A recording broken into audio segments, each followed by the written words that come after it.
Nisekoi season 2 episode 9 came out. This was a great episode though. Like the last episode, I wasn't kind of feeling that much just because of the shit that happened in the beginning.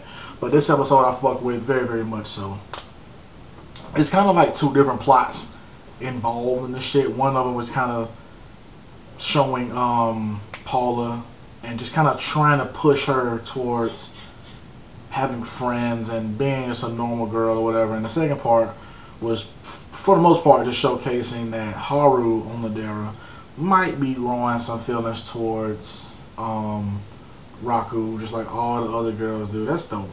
That is the weirdest aspect of a harem, though, to be honest with you. I just don't understand how a motherfucker cannot be liked for the most part, or not even mentioned at all, and all of a sudden now, like, the most beautiful girls in the school, the most popular girls in the school, all want a piece of that dough for some reason. So that's always funny as shit to me, man. But yeah, man, I like this episode though, especially the second part though. I always have love the interactions between Haru and Raku. They're just funny as shit though, man. Those interactions they have with one another are just silly as hell though, man. And so in this episode, Big Onodera, she's sick, and the girl, what's the girl's name with the glasses? I can't remember her name. She calls Raku and she's like, hey, go take care of her because I'm not able to come over there. And so Raku goes over there and he's taking care of her and shit, you know what I'm saying? But Haru doesn't want him over there. She doesn't want the shit to happen. She wants to protect her sister from the beast known as Raku Ichijo. So she tries to do everything she can to kind of get him out the house, you know. But Big Onodera just like, nah, he's cool. You know, let him stay here. He came all the way over here. Show him some respect, sort of thing. He's like, yes, you know. And after that, I'm sorry, I'm just looking at a fucking message again. It kind of fucked me up. But after that, though, it's revealed that Haru herself is sick, and now Raku is taking care of both of them. So he just kind of like, why did you even say that you weren't, you know, why would you be going through all this other stuff if you yourself were also sick? So they kind of fucked him up, you know, by having to realize that she was sick and that she was doing all this to keep him away. So that was cool. You know what I'm saying? That was dope. I like that. So that was kind of sweet and special and all that sort of shit, though. I liked it, you know. And in the end, she gives him back his locket or whatever, but she says, I'm just letting you hold on to it until I find my prince. It has nothing to do with you. I'm just letting you hold on to it.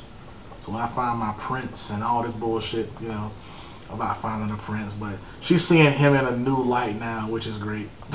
I mean, it's always funny when these girls see the characters in new lights because she's seeing him taking care of her, and you know, she's seeing he stayed by her bedside the whole time. He was changing the cold compress on her head and all this sort of stuff. So now she's just seeing him in a totally different light. So that was dope. That's sweet. You know what I'm saying? That's actually nice. That's sweet that she see him in this whole new light. I fucks with it. You know what I'm saying? It was a great episode. I'm not gonna lie. I thoroughly enjoyed this episode. It was funny. I loved it. You know what I'm saying? The shit in the beginning was the comical aspect of it when they had to clean that pool and all that sort of shit. I like the fact that the teacher came up to him and said, clean the pool, and he couldn't say no. You know what I'm saying? Like, why couldn't he just be like, nah, I'm leaving? You know what I'm saying? He didn't have to say, yeah. I would have been like, nah, I'm going home. But he did it anyway, and he tried to call all the people that he knew or whatever, and he only knows girls, I'm assuming, so they're the ones who came and helped, so that was dope. You know what I'm saying? They're the ones who came and helped, so it was just all girls and shit. And that's when we see that, you know, Paula looks at, we already knew this shit, but she looks at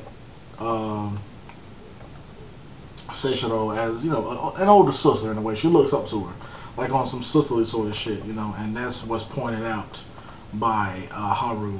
So that's cool, you know what I'm saying? I like this episode a lot.